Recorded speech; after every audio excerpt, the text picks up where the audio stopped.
Jail से ले आने वाला प्रभु यीशु मसीह के अधिक नाम में सब लोगों को वंदन देता हूँ। प्रभु की बड़ी दया है कि प्रभु ने और भी एक पुत्रदान का पवित्र दिन मिल करके प्रभु के नाम को महिमा करने के लिए प्रभु ने अवसर दिया।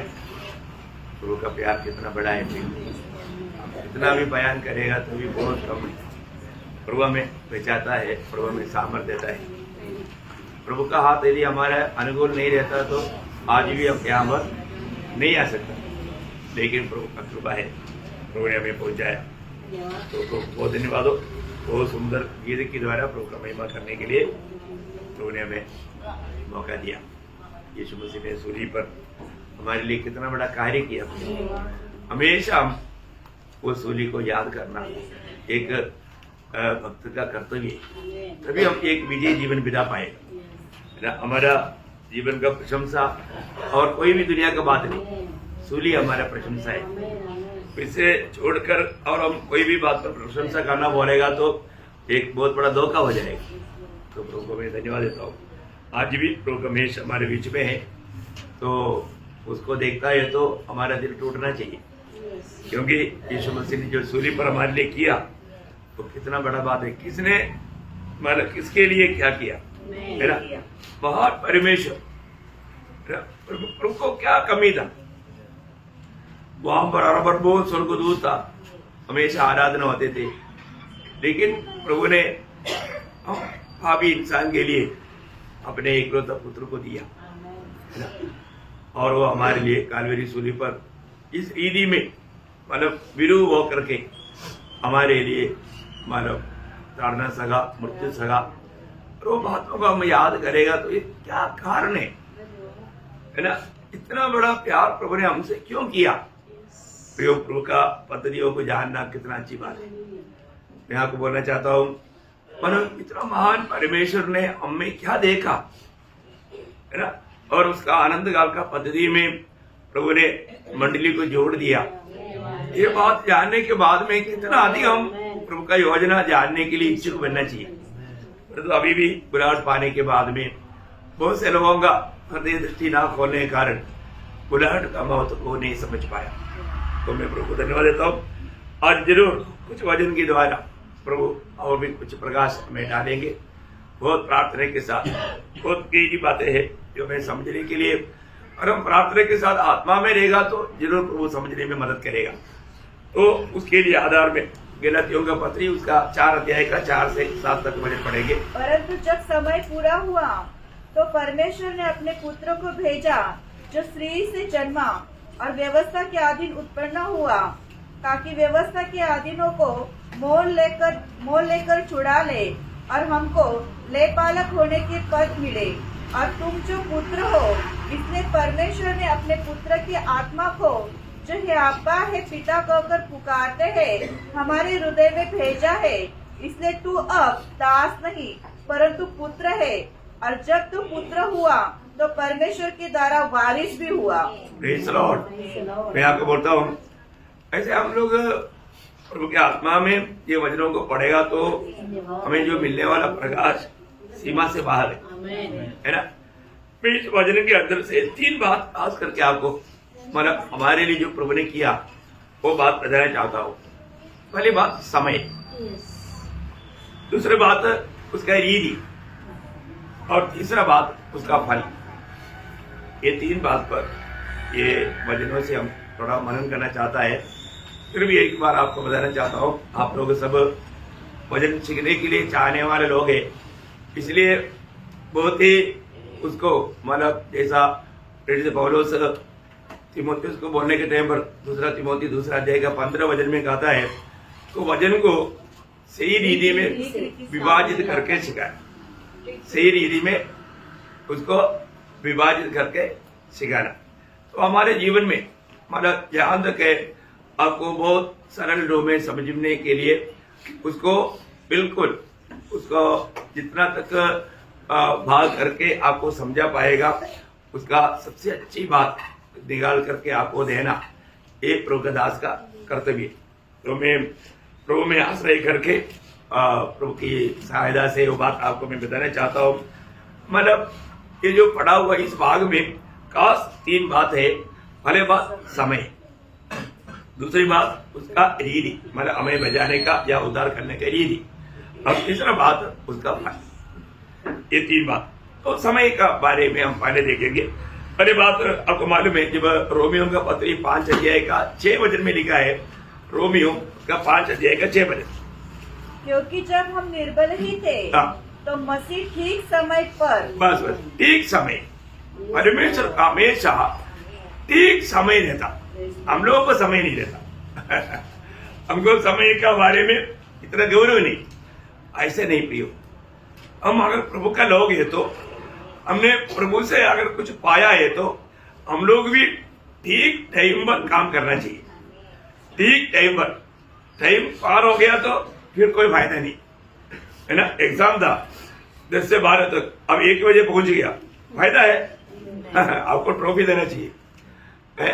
तो ऐसा बात है, हम लोग समय का गौरव, यीशु मसीह का जीवन का हर एक बातों में समय का महत्व था। अभी आप लोगों को एक बात बताता है तो ये मैं कोई आपको कोई दबाव नहीं करता है, आप अपना मनमानी कर सकता है, लेकिन उसमें आपका बहुत बड़ा नुकसान हो जाएगा आनंदता में, है ना। हर एक बातों का एक नियम है, आपको सबको मालूम है। हमारा परमेश्वर नियम का परमेश्वर है, ये सबको मालूम है ना। नियम तोड़ दिया तो अभी आपको मालूम है, कोई भी गेम में नियम है, मगर आप कैसे भी कहला इनाम नहीं मिलेगा। उसका एक नियम तोड़ दिया तो निकाल भी देगा और आपका परिश्रम पूरा व्यर्थ हो जाएगा। ऐसा है प्रियो, हमारा हर एक बातों में हमें एक ठीक टाइम पर करने का काम है। ठीक टाइम है ना। मैं कहीं भी जाता है तो मैं पहले उधर जाते ही पता करता हूँ, मतलब मीटिंग का टाइम क्या है। अभी मैं सोचेगा नॉर्मली में 10 बजे से 12 बजे तक, 1 बजे तो 10 बजे जाएंगे, पर उधर से 8 से 10 तक है तो गया। वो हमारा सोच ने हमको धोखा दिया। मालूम करना जिम्मेवारी है हमारा, हर एक बातों पर जिम्मेवारी है हम लोग उसके अनुसार, क्योंकि हमारा प्रभु कभी भी, हमारा प्रभु एक बात कहना, वो भाई बंदी नहीं करता। चलो थोड़ा सा इनको छूट देता है, छूट नहीं प्रियो। आपको मालूम है ना, पहला पत्रोस 1 अध्याय का 17 वचन, और जब भी पिता कर उससे प्रार्थना करते हो तो बिना पक्षपात, बिना पक्षपात, मतलब भाई बंदी नहीं, बिल्कुल मतलब बताए वो बातों में फिर गुंजाइश नहीं, है ना। ये बहुत बड़ी बात है हमारे जीवन में। हमको हमारा पिता का बारे में अच्छा ज्ञान रखना भी बहुत अच्छा है। हमारे पिता का जैसा अच्छा कोई नहीं, है ना। लेकिन मतलब अगर हम प्रभु का व्यवस्था पर नहीं है तो फिर हमारे लिए धोखा है, वहां पर प्रभु कुछ नहीं कर सकता। तो इसलिए जिंदगी भर मौका है उधार पाने के लिए, और जो आपने मतलब यहाँ पर उधार नहीं पाया, मर गया, मरने के बाद में प्रभु प्लीज उसको बचा ले, सारे मंडली मिलकर के भी किसी के लिए प्रार्थना करेगा तो कोई फायदा है? नहीं आना, नहीं आना है। तो आपको ये बात को जानना प्रियो। हम लोग बहुत लोगों को मिलता है ना। कई लोग क्या बोलते हैं, हम भी क्रिस्ती है। क्रिस्ती है क्या है? नहीं है ना। वो बोलने का तो मैं रोमन कैथोलिक हूँ, मैं मतलब सी नहीं कहूँ। अरे तुम ऐसा कुछ भी बात बोलो तो क्रिस्ती नहीं। क्रिस्ती कौन है? जिसमें मसीह की आत्मा है, जिसका उद्धार हुआ, जिसका नया जन्म हुआ, इसको छोड़कर कोई क्रिस्ती नहीं भी। अरे आज भी उद्धार पाए हुए लोग इधर उधर जाने के टाइम पर वो भी क्रिस्ती बोल करके रोमन कैथोलिक के साथ उधर जाता है। क्रिस्ती है क्या हो? नहीं प्रियो, अब तो भयंकर मूर्ति पूजा में गया। अभी भी बहुत लोगों को समझ नहीं, उनका उद्धार हुआ है कि नहीं मुझे नहीं मालूम। दुनिया भी उनको क्रिस्ती बोलता, बड़ा चर्चा है उधर रास्ते में, बड़ा चर्चा है क्रिस्तिया का है, क्रिस्तियों का है। दुनिया बोलेगा क्रिस्तियों का है, मैं नहीं बोलेगा, क्योंकि वजन नहीं मानता। वजन जो कहता है वो ना सत्य है। यो हमको ये बात जानना है कि क्रिस्ती कौन है ना। वो वजन बनाता ना। आज भी कई लोग उधार पाए लोग कहीं अपने गांव में जाएगा तो सीने में जाता। कौन है सीने में जाने वाला? जो उधार नहीं पाया हुआ। एक उधार पाया हुआ व्यक्ति कभी भी नहीं जाएगा। और आप जाता है ना, आपका उद्धार हुआ नहीं, ये बात का सबूत है, क्योंकि आप उधर ही आकर के प्रभु की आराधना नहीं कर सकता। आप प्रभु के नियमों को तोड़ते हो, आप फिर आकर के इधर आकर के प्रभु में हाथ आता है, अब महापापी है, अब दंड खाता पीता। आप इसको बहुत अच्छी तरह समझना। Praise the Lord. मैं इसलिए आपको बताता है, कभी भी कहीं भी जाता है तो कैसे संगति में जाना, सबको समझाया है, मंडली को समझाया। और किसी को अभी भी डाउट है, डाउट क्लियर करने के लिए आओ, मैं आपको अच्छी तरह समझाऊं वचन की द्वारा। तो सबसे बड़ी बात है प्रियो, आपको प्रभु का भय मानना कितना जरूरी बात है प्रियो। हमारे प्रभु का आगमन बहुत निकट है, आज भी आ सकता है, आज आएगी, उस आशा में मैं आपको ये सुना रहा हूँ, है ना, उस तैयारी के साथ मैं ये बात को सुना रहा हूँ प्रियो। इसलिए कोई गलती से आप नहीं समझना कि वो लोग, मानो उनका नाम क्रिस्ती है, वो लोग भी बाइबल लेता है, इसलिए चलेगा आपके लिए, परंतु स्वर्ग में नहीं चलेगा, स्वर्ग में नहीं चलेगा। तो इसलिए बहुत सावधान रहना है।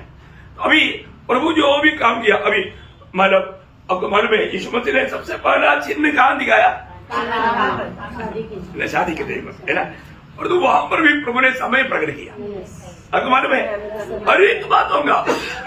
मरियम जाकर के बोला, बेटे इधर ये दाखरस नहीं है, तो बोला मेरा और तुम्हारा क्या है, मेरा समय नहीं आया, मेरा समय पर मैं करूंगा। वहां पर है ना, जब आपको लिखने वालों लिखने के लिए जो है ना, 2 का 4 यीशु ने उसको कहा, हे महिला, मुझे तुझसे क्या काम? देखा मेरा समय नहीं है, अब नहीं आया, मेरा समय नहीं आया, है ना। कोई बात उसका 7 अध्याय के 6 वचन जब यीशु ने कहा, मेरा समय अभी तक नहीं आया। मेरा, तुम लोग जाओ भाई, तुम्हारा तो टाइम ही टाइम है, पर तो मेरा एक टाइम है।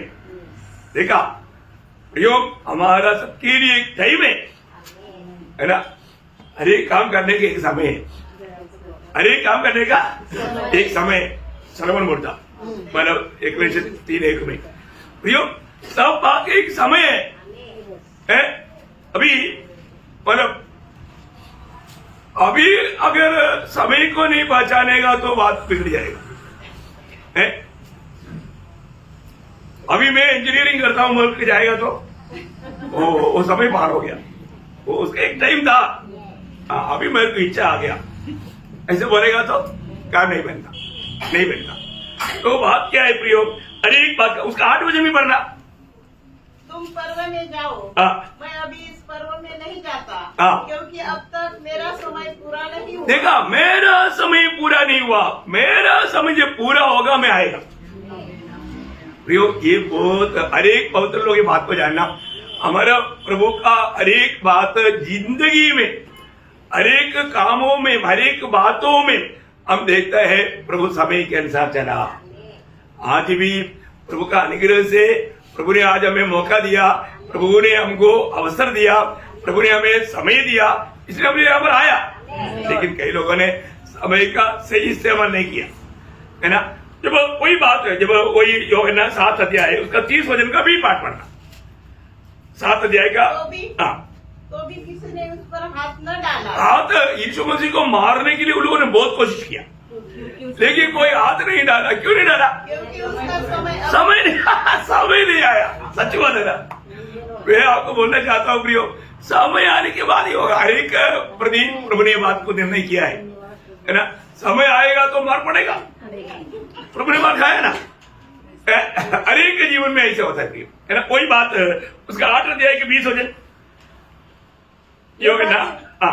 ये बातें उसने मंदिर में उपदेश देते हुए भंडार के घर में कही, और किसी ने उसे नहीं पकड़ा, क्योंकि उसका समय अब तक उनको पकड़ने का प्राण था, लेकिन पकड़ नहीं पाया, क्योंकि समय नहीं आया। समय नहीं आने के कारण पकड़ा नहीं। उसका 10 अध्याय का 31 हो जाए, 10 अध्याय का 31 हो जाए। ने उस पर पथराव करने को फिर पत्थर उठाया, लेकिन मतलब उनका समय नहीं आया। उसका 39 बजे तब उन्होंने फिर उसे पकड़ने का प्रयत्न किया, परंतु वह उनके हाथ से निकल गया। क्यों निकल गया? समय नहीं आया। समय आया तो पकड़ लेता और पकड़ने में दे देता। प्रभु हर एक बात में समय देख करके चलता था। ये बहुत बड़ी बात है, ये सच्ची बात है प्रियो। हम लोग है ना, मतलब हमको कोई भी ऐसा कुछ प्रतिकूल आना है तो प्रतिकूल आने का भी प्रभु का कुछ परमिशन टाइम देता है, प्रभु का पक्का समय रहता है प्रियो। हर एक बात अगर आप सही रीति में पीछे मुड़कर देखेगा तो आपको समय का महत्व मालूम पड़ेगा, है ना। कितना भी प्रतिकूल में शायद आपका भी जीवन में आप गया होगा, आपका ऐसा कोई विपत्ति क्यों नहीं आया मालूम है? समय नहीं आया, समय नहीं आया। हर एक अवस्था में प्रभु आपको चला करके आपको उसका एक्सपीरियंस देता है, लेकिन खुद प्रभु बोलते अभी समय आ गया। देखो भक्तों को ये समझेगा, है ना। जब मान योगेंद्र 12 अध्याय का 23 वचन, 12 अध्याय का 23 वचन, वह समय आ गया है, आ गया, अभी समय आ गया, मतलब अभी समय आ गया। देखो समय को पक्का जान करके चलने वाला व्यक्ति बनना, यीशु मसीह ने हमें उस पर बहुत गौर दिया। उसका 13 अध्याय का 12 वचन, फसह के पर्व के पहले जब यीशु ने जान लिया कि वह घड़ी आ पहुंचे है कि जगत छोड़कर पिता के पास जाओ, मतलब समय आ गया, अभी पिता के पास जाने का समय आ गया। उससे पहले जो भी बात, आप देखो प्रभु का एक एक कदम कितना स्पीड में था और कितना मतलब एक्यूरेट है, वो थोड़ा भी फर्क नहीं प्रियो। मैं आपको बताए ना, जो भी बाइबल में लिखा हुआ हर एक वचन को, हर एक बात को प्रभु कंट्रोल करता है, दुनिया को कंट्रोल करता है। वो बात का सबूत है यीशु मसीह दुनिया में होकर के जी करके दिखाया। वो अगर ये बात को हम थोड़ा गहरा स्टडी करेगा तो बहुत अद्भुत बात है। इतना समय आपने को नहीं, कोई बात प्रार्थना के समय में भी जब उसका 17 अध्याय का 12 वचन, यीशु ने ये बातें कही और अपने आंखें आकाश की ओर उठाकर कहा, हे पिता वह घड़ी आ पहुंची, पहुंचा है पिता, वो घड़ी आ पहुंचा है। देखो है ना, मतलब लोगों के साथ सारे बात बताने के बाद अभी पिता के साथ भी बात करके पिता को बोलता है पिता वो घड़ी आ पहुंचा है। ओह क्या बात है प्रियो, है ना। अपने जीवन में जो होने जा रहा है वो सारे बात प्रभु आगे देखते देखते देखते चला। हर एक बात यीशु मसीह के पास आने वाले लोगों के जीवन को प्रभु पूर्ण रूप में जानता था। तो यीशु मसीह को अपना जीवन का बारे में भी पूर्ण जानकारी था हर एक समय में, है ना। गethsemane बाग में प्रार्थना करने के टाइम पर भी यीशु मसीह कितना टाइम के अनुसार वहां पर आकर के चेलों के साथ प्रार्थना किया और समय हो गया तो प्रभु खुद चेलों को क्या बोला, जब मत्ती के सुसमाचार उसका 26 अध्याय उसका 45 वचन, मत्ती 26 का 45, उनसे कहा अब सोते रहो और विश्राम करो, देखो घड़ी आ पहुंची, घड़ी आ पहुंचा, अभी मतलब अभी समय हो गया, अभी मैं मेरा जीवन उनका हाथ में सौंपने जा रहा हूं। ये बहुत बड़ा अद्भुत बात है ना प्रियो, है ये कितना अद्भुत बात है। प्रभु ने आया हुआ लोगों को पूछा तुम किसको ढूंढता है? यीशु नासरी को, मैं हूं, और मुझे ढूंढता है तो इन लोग जाने दो। चेलों को जाने दिया और यीशु मसीह ने अपने आप को उनका हाथ में दे दिया। मैं एक बात आपको बताना चाहता हूं, किसके लिए दिया प्रियो, किसके लिए दिया? वो बात तो बहुत बड़ी बात है ना। जब मतलब एफिसियों का पत्री 5 अध्याय उसका 27 वचन जब आप पढ़ेगा, एफिसियों 5 अध्याय का 27 वचन, और उसे एक ऐसी तेजस्वी कलीसिया बनाकर अपने पास खड़ी करे जिसमें न तो कलंक न चोरी और न कोई और ऐसी वस्तु हो वरन पवित्र और निर्दोष हो। नहीं, उसने अपने आप को दे दिया। ऐसा मसीह ने कौन से जब हो 25 में आगे पीछे थोड़ा बहुत अर्थ ठीक से निकलता नहीं। मतलब प्रभु ने मंडली के लिए जैसा मसीह ने भी कलीसिया से प्रेम करके अपने आप को उसके लिए दे दिया। देखो किसके लिए दिया? कलीसिया के लिए दिया, है ना। कलीसिया के लिए अपने आप को दिया, मतलब उसको कोई पकड़कर मारा नहीं, नहीं नहीं। समय आ गया तो मंडली के लिए वो अपने आप को दिया। अभी मंडली के लिए दिया बोलेगा तो मंडली एक बड़ा झुंड है, और जो इससे बढ़कर हमारा प्रभु के साथ का प्रेम गहराई में उतरना है तो और बोलने वाला वो शब्द जानना, है ना। गलातियों 2:20, मैं मसीह के साथ क्रूस पर चढ़ाया गया हूँ, अब मैं जीवित न रहा पर मसीह मुझ में जीवित है हाँ। और मैं शरीर में अब जो जीवित हूँ हाँ। तो केवल उस विश्वास से जीवित हूँ हाँ। जो परमेश्वर के पुत्र पर है हाँ। जिसने मुझसे प्रेम किया। हाँ देखो वो शब्द पर आप जरूर मतलब वहां पर आप लिखना जिसने टोमी को प्रेम किया। आपका नाम लिखो, सब लोग आपका बाइबल में टोमी का नाम नहीं लिखना, अपना नाम लिखो। सब लोग फिर आप पढ़कर देखो, है ना। मुझे वो वचन जब भी पढ़ता है ना, मतलब मेरा दिल एकदम तड़पता है ना। मतलब टोमी से मैं अकेला ये दुनिया में पापी होता तो भी यीशु मसीह आकर के मेरे लिए मरता। समझ में आया? मैं अकेला एकमात्र पापी भी ये दुनिया में रहता तो भी यीशु मसीह मेरे लिए आकर के मरता, क्योंकि वो मेरे को प्यार किया। ये बात को जानना, ये बात को थोड़ा सही रीति में समझना प्रियो। ओ ये बात को समझेगा तो उसका प्रेम में लिपट जाएगा। प्रभु का प्रेम को हम चक्कर के जानना है प्रिय, और वो प्रेम पौलुस ने चक्कर जाना। मैं आपको बताना चाहता हूँ, आज भी लोग उधार पाया बोलता है, लेकिन वो उस उधार का अनुभव में बहुत कम लोग दिखता, उधार का आनंद बहुत कम लोगों में दिखता। मैंने पिछले दिन में आप लोगों को वो क्लास में बताया है ना, उधार नष्ट नहीं होता परंतु उधार का आनंद नष्ट होता। आज बहुत लोगों का आनंद खो गया है। वो प्रभु की आराधना करने के लिए आने के समय में भी उनमें वो उधार का आनंद दिखता नहीं। उधार का आनंद है अभी भी, परखना भी। उधार पाने के बाद में आप उधार पाया जरूर, आप प्रभु का जन है, प्रभु का बेटा है, पवित्र लोग है, परंतु आज बहुत लोगों में उधार का आनंद नहीं। आने के समय में कुछ टेंशन लेकर के कुछ भयंकर अवस्था में आते हैं, बहुत दुखदायी बात है प्रियो। उधार का आनंद प्रभु ने दिया, वो आनंद कभी नष्ट नहीं होता, परंतु हम हमने नष्ट किया क्योंकि हमने पाप किया, हम परमेश्वर की इच्छा के खिलाफ चला, इसलिए वो आनंद नष्ट हो गया। तो हमें ये बात को परखना है कि आज भी मैं उधार पाया है, उस उधार के आनंद में मैं चल पा रहा है कि नहीं, बहुत बड़ी बात है। ये था प्रभु का समय के बारे में। अभी मैं आपको बताना चाहता हूँ, मानव प्रभु ने किस रीति में हमको मानव अलग किया, उसका रीति मानव प्रभु ने हमें अपनाने के लिए क्या किया प्रियो।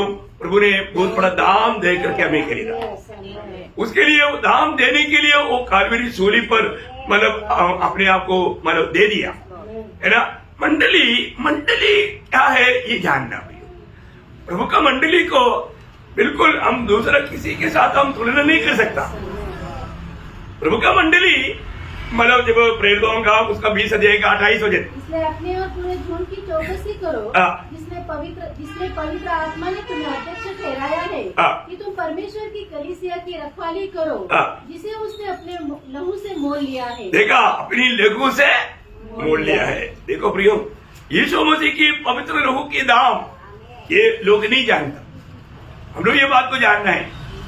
मैं प्रभु की लहू से खरीदा हुआ व्यक्ति है, मैं प्रभु का खरीदा। अभी उसके लिए आपको मालूम है, इस रीति में ये व्यवहार पूरा होने के लिए प्रभु का पद्धति कितना मतलब ऐसा प्रोसीजर है। आप देखिए, हर एक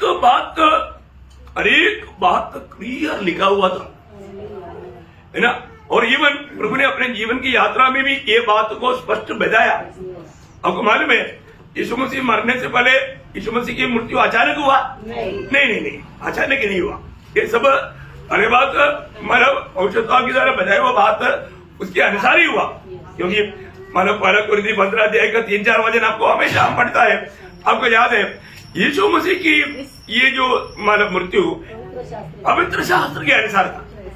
यीशु मसीह की पुनरुत्थान पवित्र शास्त्र के अनुसार था, है ना। पवित्र शास्त्र ने जो मांग किया वो मांग को पूरा करने के लिए प्रभु यीशु मसीह आया। यीशु मसीह व्यवस्था हटाने के लिए नहीं आया, व्यवस्था पूरा करने के लिए आया।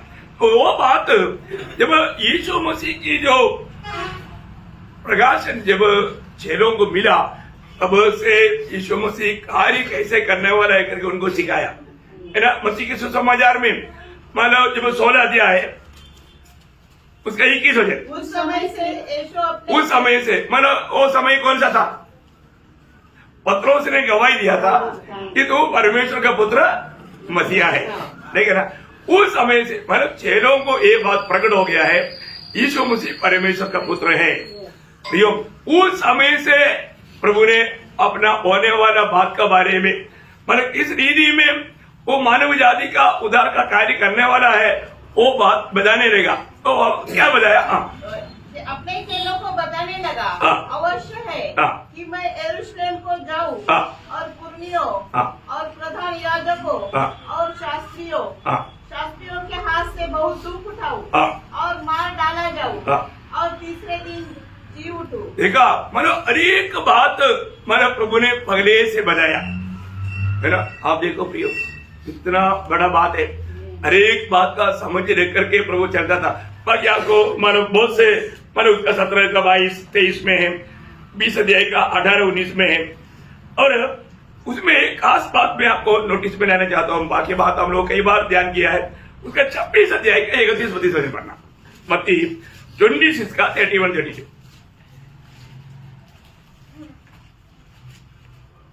तब यीशु ने उनसे कहा तुम सब आधी रात को मेरे विषय में ठोकर खाओगे, क्योंकि लिखा है मैं चरवाहों को मारूंगा और झुंड की भेड़ें तितर बितर हो जाएगी। देखा लिखा हुआ बात पूरा होने के लिए जा रहा है। अभी अब देखो मैं तो अभी सबके लिए अपने प्राण देने जा रहा हूँ, मैं मरने जा रहा हूँ। मेरा मरने का विधि लोग मेरे साथ क्या क्या करेगा ये सारी बात बताया। और उसके बीच में हुआ बात आपको मालूम, पत्रोस ने बोला कुछ भी हो सब लोग भागेगा तो भी मैं नहीं भागेगा है। और तो ऐसे संभव है फिर तो लिखा हुआ बात लिखा है ना, लिखा हुआ बात अधूरा हो जाएगा। पत्रोस के बीच में आकर के बोलता है मैं गोलियां था गया। प्रभु बोला ऐसे नहीं होगा, सब लोग वचन पूरा होगा, वचन अधूरा नहीं रहेगा। कामर लिखा वचन में जकरिया 13 अध्याय के 7 वचन में, बहुत अच्छा। जकरिया उसका 13 अध्याय के 7 वचन यह वाणी है हे तलवार मेरे ठहराए हुए चरवाह के विरुद्ध, अर्थात जो पुरुष मेरा स्वजाति है उसके विरुद्ध चल, तू उस चरवाह को काट, तब भेड़ बकरियां तितर बितर हो जाएगी। देखा भेड़ बकरियां तितर बितर हो जाएगा, एक भी साथ नहीं देगा। देखो ये जकरिया नबी के द्वारा यीशु मृत्यु होने से करीब 600 साल पहले भविष्यवाणी हुआ है। कैसा होगा प्रियो अधूरा है ना। कोई भी अगर बोलेगा नहीं मैं नहीं भागेगा तो इसको वचन पूरा नहीं होगा। लेकिन क्या हुआ प्रियो, उसी दिन में क्या हुआ, उसका 26 अध्याय का 56 वचन पढ़ना, उसका 26 का 56 सब चेले उसे छोड़कर भाग गए। देखा सब चेले भागे, एक भी नहीं रुका प्रियो है ना। देखो प्रभु का वचन मैं आपको बताया ना, जब प्रभु यीशु मसीह को जिस दिन उस सूली पर चढ़ाने वाला दिन था वो दिन 24 घंटे के अंदर 25 भविष्यवाणियां पूरी हो गई। हम लोगों ने ध्यान किया, आपको मालूम। एक बात आपको बताना चाहता हूँ, एक भी अधूरा रह करके नहीं गया है ना। पहले आगमन का समय के बारे में बताया वो बात वही जैसा है वैसा का वैसा पूरा हुआ, तो वही बात सबूत है दोबारा आगमन जरूर आएगा, जरूर आएगा। और उसमें अभी देरी भी नहीं होने वाला है। तो हम लोग बहुत निकटता में आ गया है ना, बहुत निकटता में है। अभी आपको मालूम है कितना भयंकर रीति में लूका में लिखा हुआ एक वचन में आपको पढ़ना चाहूंगा। लूका 18 अध्याय उसका 31 से 34। फिर उसने 12 को साथ ले जाकर उनसे कहा, देखो हम यरूशलेम को जाते हैं और जितनी बातें मनुष्य के पुत्र के लिए भविष्य वक्ताओं के द्वारा लिखी गई है वे सब पूरी होगी, क्योंकि वह अन्य जातियों के हाथों में सौंपा जाएगा और वे उसे ठट्टों में उड़ाएंगे और उनका अपमान करेंगे और उस पर थूकेंगे और उसे कोड़े मारेंगे और घात करेंगे और वो तीसरे दिन जी उठेगा।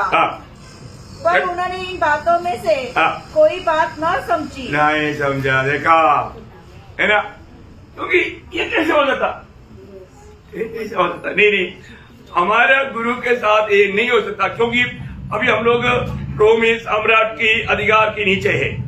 रोमी सम्राट बहुत पक्का है कानून का पक्का है, तो कानून क्या बोलता, कानून बोलता है और 1000 गुनाहगार बिना सजा का बच जाए तो भी एक निर्दोषी सजा नहीं पाना चाहिए। इसके लिए कानून बनाया, किसी ने कानून बनाया, 1000 गुनाहगार बिना सजा का बच गया तो भी कोई बात नहीं, लेकिन एक निर्गुनाहगार कभी भी सजा नहीं पाना चाहिए, इसके लिए कानून बनाया। और कानून बनाने वाला रोमी सम्राट अधिकार बहुत पक्का है, इसलिए 6 लोगों को भी ये बात विश्वास करना मुश्किल था, क्योंकि यीशु मसीह पापी नहीं है उनको मालूम, इसलिए किसी प्रकार ऐसा नहीं होगा, इसलिए जो क्या कह रहा है उनको समझ में नहीं आया। देखा प्रियो, है ना, परंतु हम देखता है प्रभु ने हमारा सबका पाप अपने ऊपर उठाया। प्रियो, नीम भी एक ही दिन में 5 अदालतों में 7 बार न्याय किया, 7 बार न्यायियों ने गवाही दिया इस पे कोई पाप नहीं। क्या बताओ, है कितना अद्भुत बात है। फिर भी ये दुनिया में पर उस समय तक जो कानून बनाया गया, उस कानून के अनुसार सबसे बड़ा गुनाहगार को मिलने वाला सूली की श्रापित मृत्यु प्रभु को दिया गया। क्यों? प्रियो, हमें प्रभु का संतान बनाने के लिए। आप देखो, है ना, यीशु मसीह हमारे लिए क्या नहीं सगा। प्रियो, वो प्रेम इतना सच्चा प्रेम है, मनुष्य दिखाने वाला प्रेम में बहुत कुटिलता रहता, कपड़ता रहता, दिखावा रहता, पर यीशु मसीह का प्रेम ऐसा नहीं। प्रिय, यीशु मसीह का प्रेम सीधा है, सच्चा है, वो प्रेम में कभी संदेह नहीं करना। प्रभु ने अगर हमें एक वचन दिया है, वो वचन प्रभु पूरा करेगा। इसलिए ना, ये वचन पवित्र वचन है, ताया हुआ वचन है। आप वचन पर कभी संदेह नहीं करना भैया, संदेह करना पाप है। वचन में हमें लगेगा ये ऐसा होगा क्या, पक्का आप अगर आप उधार पाया ना, अब स्वर्ग में मिलेगा, आपको भी अचंभा है, मैं कैसे आ गया। प्रभु का विश्वास योग्य है, प्रभु विश्वास योग्य है, इसलिए स्वर्ग में आया, हमारे को भी नहीं आया, क्योंकि हम विश्वास योग्य नहीं रहा। लेकिन प्रभु विश्वास योग्य होने के कारण हम पहुंच जाएगा, हम पहुंच जाएगा। बहुत बड़ी बात है, लेकिन एक बात है, पक्का उधार पाया होना चाहिए, है ना, प्रभु के आत्मा पाया होना चाहिए। तो मैं प्रभु को धन्यवाद देता हूँ। अभी यहाँ पर प्रभु यीशु मसीह ने ये जो मानव उधार का कार्य किया, उसे फल क्या हुआ, फल क्या हुआ, फल ये हुआ प्रियो, प्रभु ने हमारा सबका मानव उधार करके हमें प्रभु ने अपना संतान बनाया। वहां पर उसका मानव गिनाती हूँ, उसी 4 का 5 से 7 पढ़ना। व्यवस्था के अधीनों को मोल लेकर, देखा, हम व्यवस्था के अधीन थे, व्यवस्था के अधीनों को मोल लेकर के छुड़ा ले और हमको लेपालक होने का पद मिले। देखा, हमें लेबालक होने का पद मिले, हमें लेबालक होने का पद मिले। अब तो मालूम है, ये जो लेबालकपन का अर्थ बहुत गहरा है प्रियो, है। लेबालक का अर्थ क्या है, दत्तक पुत्र। आपको मालूम है, वो बारिश है, उसको मैं मेरा सबका बारिश करता हूं करके लिखा हुआ बात को वो कभी भी नहीं बदल सकता, कभी नहीं बदल सकता। देखा, इसका मतलब क्या है ना, प्रभु ने हमें लिख कर दिया। ओ, हमें दत्तक पुत्र का बात भी है, पुत्रत्व का बात भी है, दोनों प्रकार है, बोलो पक्की बात है। तो सच में इसका सही रीति में अगर आप अर्थ जानेगा तो उड़ी मारेगा, उड़ी मारेगा, है ना। बहुत बड़ी बात है प्रिय, वो भी उस पुत्रत्व का पद भी किसी कारण भी नष्ट नहीं होगा, नहीं नष्ट होगा प्रिय। बहुत बड़ी बात है, लेकिन इसका मतलब मनमानी करो, ऐसा ही क्या? नहीं नहीं नहीं, कभी नहीं हो सकता ना, क्योंकि हम एक तो प्रभु से जन्मा है। प्रभु से जन्मा हुआ लोगों का खूबी क्या है? मतलब जब पहला योगना 3:9, जो कोई परमेश्वर से जन्मा है हाँ। वह पाप नहीं करता, पाप नहीं करता, क्योंकि उसका बीज उसमें बना रहता है हाँ। और वह पाप कर ही नहीं सकता। देखा कितना गहरी बात है प्रियो, है ना? अब ये बात आपको शरीर में आपको मालूम, मतलब पाप हो सकता है परंतु पाप में बना नहीं रह सकता या पाप करते नहीं रह सकता। ये बहुत बड़ी बात है प्रियो, है ना? प्रभु में आया हुआ व्यक्ति, हम जब दुनिया में हैं और हम लोग अभी हमारे शरीर का उद्धार नहीं हुआ, इसलिए कई प्रकार का कमी आ सकता है, लेकिन वो पवित्र आत्मा में याद दिलाएगा। प्रभु याद दिलाते ही तुरंत मन फिरेगा, पछताव करेगा।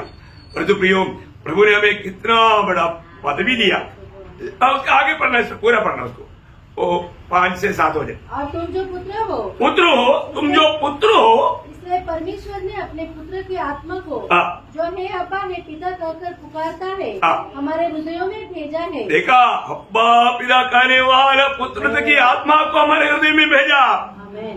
प्रियो, एक सच्चा उद्धार पाया हुआ व्यक्ति, उसको कोई संदेह नहीं प्रियो, आमीन, आमीन। उसको कोई संदेह नहीं, है ना? सारा दुनिया मिलकर के, मैं आपको बताया ना, मैंने कभी कभी हमारा ये जो दिमाग में कई बात आता है ना, उस समय में लोग टेंशन लेता है ना। आपको मालूम है, मैंने आपको कई बार बताया है, लेकिन इस संदर्भ में बताना अच्छा है। मार्टिन लूथर बहुत बड़ा प्रचार करता था और उसका खिलाफ में बहुत लोग खड़ा हो गया, और मार्टिन लूथर का गुना ढूंढ करके निकाला।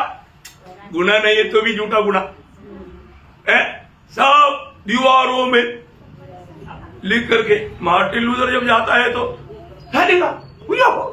मेरी बारे में, बाप रे क्या क्या गुना, मनसा वाजा कर्मणा कभी किया रही, ऐसा भी लिख कर रहे।